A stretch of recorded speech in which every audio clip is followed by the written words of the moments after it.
Hello everyone, welcome to Dhaapps. This is the introduction to Java session. Today we will learn about how to install Java, how to make the environment for writing any Java program and executing it. So let's see. So for that we will need to open our favorite browser. So my favorite is Google Chrome. So here I am opening it.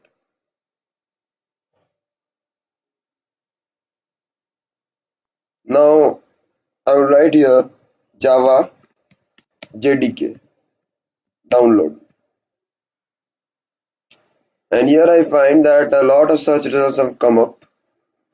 So here I will just go to Java SC downloads, Oracle Technology Networks, oracle.com. Oracle, this one I will be using. Once I have reached Oracle, I find that there are various versions of Java. This is the standard edition. This is Java SC 13.0.2. This is the latest release for the Java SC platform. Then I have got Java SC 11.0.6 LTS, that is long-term support. It is the latest release for the Java SC 11 platform. These are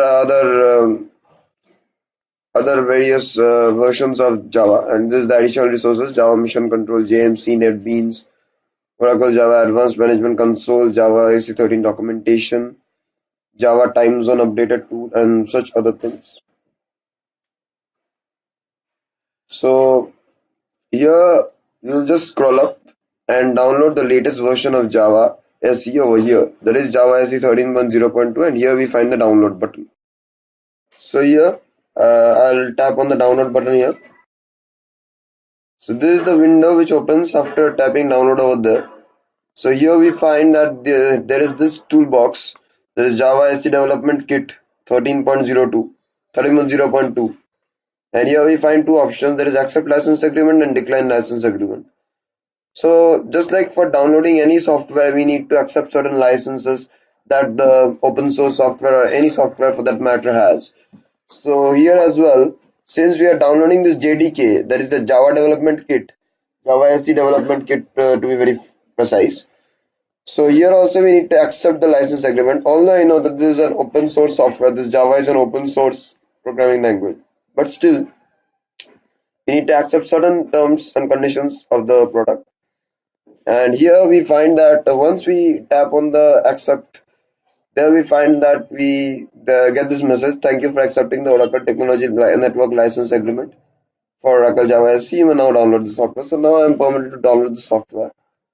So here we find the various operating systems that this Java supports. So according to your operating system, kindly download the correct version. Here I find for I am currently running a Windows environment. So I'll be using this these two options. To be more precise, I'll be using this .exe version. Anyone can use this the .zip version also. So here I will tap on this option, and then I find that it's taking some time, but it will go for the download page. Till then, I would like to say that we need the help of the command prompt and the notepad, which is already pre-installed in any Windows system for that matter. So, so this particular thing, I'm sorry, there's an error. Just a minute, please. There's an error.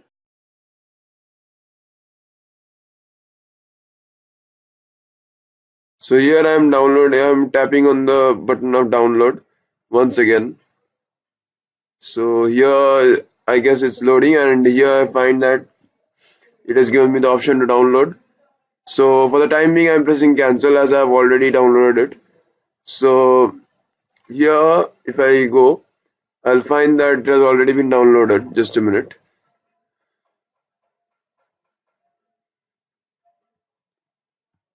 So just a minute, please. Yeah. So where is that?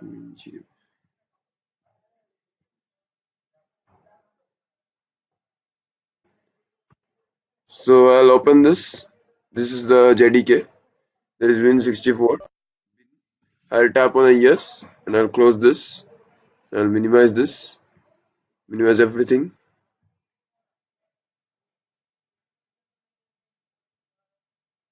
So I guess it's taking some time. So since it has already been installed, so it will just we just have to follow the on-screen instructions over there and go on pressing next like that.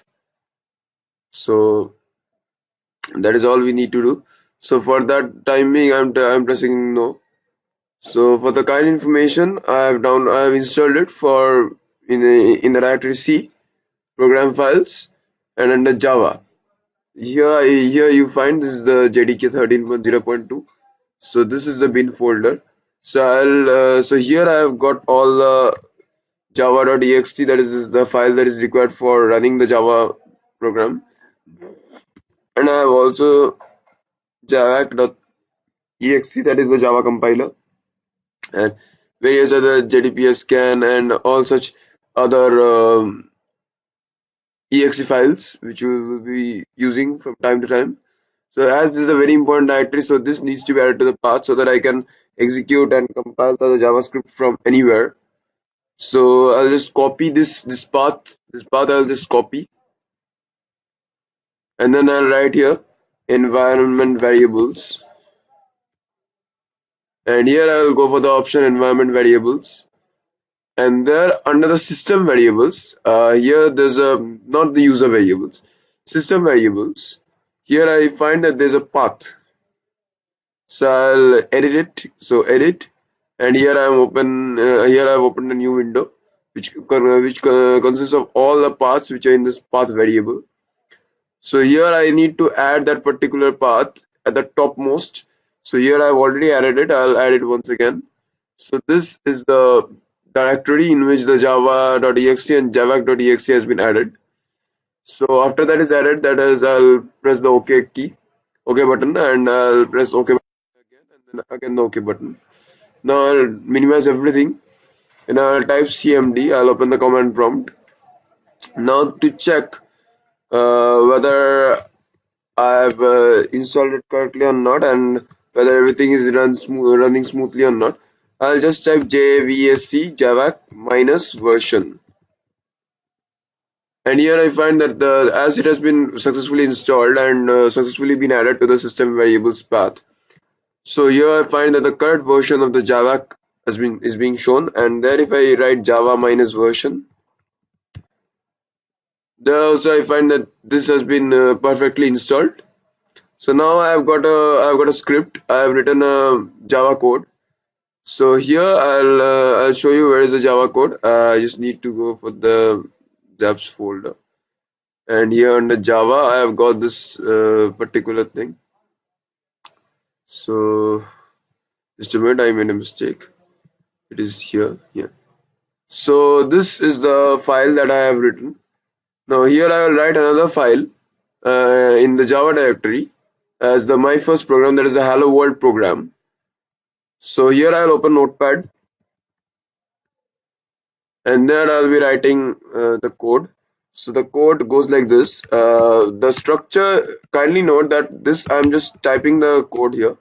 But how to write the code, what is the structure of the code, why the code is being written like this, and all such other technical and non-technical details shall be shared in the next course, where we will be learning about what is the structure of the Java program, is the Java program finally getting executed, and all such other important aspects which are required by any programmer for writing this particular script. So this is one way. So here I will be writing this particular code. Public class test. I want to name my class test. Enter, and then second bracket. There is this curly braces, and then I'll be writing. First, I'll be indenting it. So I'll indent it. So this is a good habit of the programmer, that to indent. So in case of an error or anything, it becomes easier to find out where the error is actually. So here I'll be writing public. I'm sorry, it's the typo. Static void main string args. Kindly know that the s of the string is in uppercase. There is the string args. Kindly not write it like this. Kindly write it with the caps S in front. So then I'll be writing again the next line, that is here system. Again, the S of the system is in uppercase, dot out dot println, and then hello world. Then I'll be writing on this. So this is my first code, and kindly note that as I've given the name of the class as test, so the file name should also be test.java and not anything else. So here is the Java directory. So within that, I'll be saving it in 2. So here this is test dot java. Save as type all files and save. So that is done for the code part. Now I'll be opening my command prompt and executing it, and then compiling it and then executing it. So first I'll have to go to the directory where it is saved. So I'll just copy this path, and then I'll type here cd space control V. So here I've got it. So JAVAC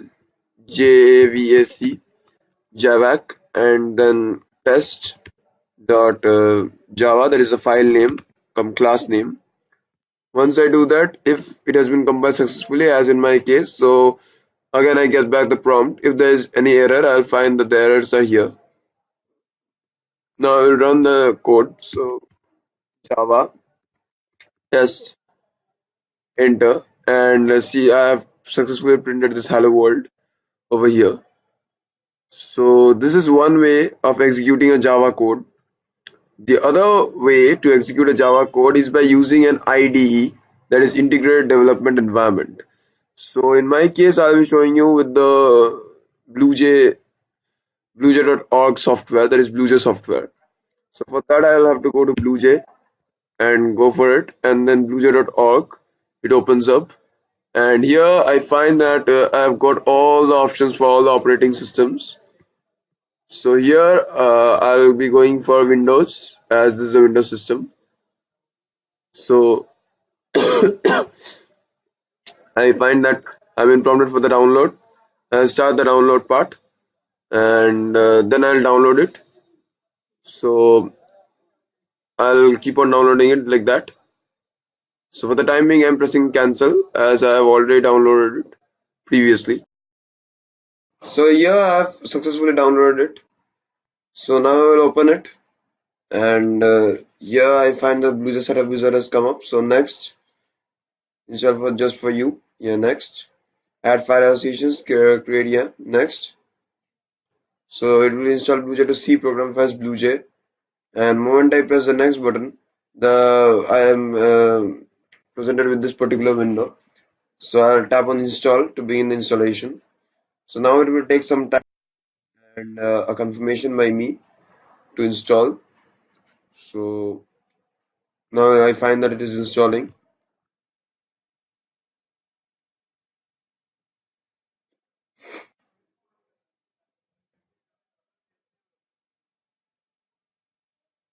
So it will take some time to install, but it will get installed very soon. So as I said that it will get installed very soon, so I press on finish, and now if I write BlueJ over here, I find that it has already got installed, so I press on open. So this is the Oracle BlueJ, that is version this, and I agree to take part. I certify that I'm 16 years or older. Yeah. So here I am presented with the screen of BlueJ. Now we will learn about how to write a code in BlueJ and get it executed in BlueJ also. So project, new project. So here I'll write the name, that is first, as this is my first project. Okay. So this is the window. So here I'll add a new class. So I'll right click new class. So for class name, that is test again. I'll be writing in Java or Stride. I'll be writing in Java. It will be a class, not abstract class or interface or anything else. Just a class, not a JavaFX class again. Sorry. So go for the class option and click on OK, drag it to the center, and then go for the open it by double clicking it. And here I find that a lot of code has been written. So I'll just control A and delete all the code. Then I'll write my own code, public class test, and then public static void main, just like the way we had written it on our notepad file. So string args, again this one. Then I'll write system dot out dot println. Then I'll write hello world.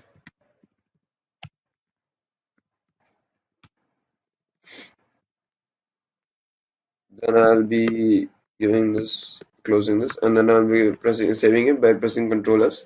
Then I'll go for compile. Since I do not have any syntax errors, so it will be class compiled. Now the main advantage of this is that suppose I make a mistake over here and I run the compile button, so it directly shows me where is the error. So if I use Control K, so it will show me what the error is, where the error has happened, why the error has happened, all such other details. So here I'll again compile it. So this is the we have compiled it. So now I'll close this. Then I'll right click, compile. So compiling done. It's over, done. Now I will go for void main string args and test main, and then I'll tap on OK, and here I get the output. So this was a brief about how to run a Java code. First was in using Notepad and CMD that is available in any computer. Next is using an IDE, that is BlueJ IDE in this case. So we can run the code in any way possible, but for this course, for majority we will be using the Notepad and the CMD environment. So I kindly request everyone to set up this particular things. So here I would also like to add that when we are running it by CMD, we first need to migrate to that particular directory where the code is saved, and it is more recommendable for everyone to kindly get suited to the Notepad and CMD environment. Why? Because as we've seen that as we just now saw that in the BlueJ environment, we get prompts for automatically closing the bracket and all such other prompts, which we would not get while we are writing the code on a piece of paper or in Notepad. Now, why? Because when we will be writing it on a Notepad script, we are ready for writing that particular code in any hackathon or in any placement or in any placement interviews or anywhere. Why? Because we cannot expect that anyone will give us a specified or a beautified or a pre-beautified IDE for writing the code. So we don't know whether that particular code, that particular IDE will have the options which BlueJ now provides us, that is auto close of brackets and all such things. Also, online we have got various other compilers, like my favorite one being the GDB compiler. So here if I write GDB Java compiler,